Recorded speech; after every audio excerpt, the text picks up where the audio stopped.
dhageystayaasheeda qiimaha iyo qadarinta mudan oo halkan waa Radio Galbarwaaqo waad kala socotaan wararka caalamka waxyaalaha ku cusub caalamka isla markaana ay dhacayaan waqti kasta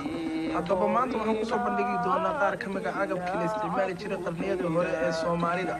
haddaba qalabkan idin muuqdo aad aragtaan hidiyo dhaqankeennii sooyaalkii Soomaaliyeed inay yihiin maanta waxaanu kaga hadli doonaa oo soo bandhigi doonaa qaar ka mid ah waddan kasta wuxuu ilaashada ama madxaf dhigtaa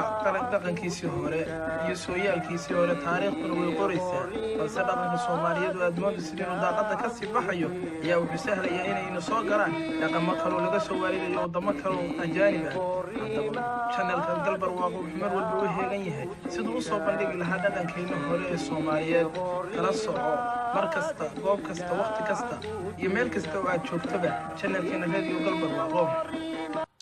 si aad ula socoto wax kasta oo ka dhacaya caalamka iyo sooyaalkeena horeba fadlan subscribe leh diiwaankeena channelkeena YouTube-ka ee Radio Galbarwaaqo TV waad ku mahadsantahay daawashadaada dhageystay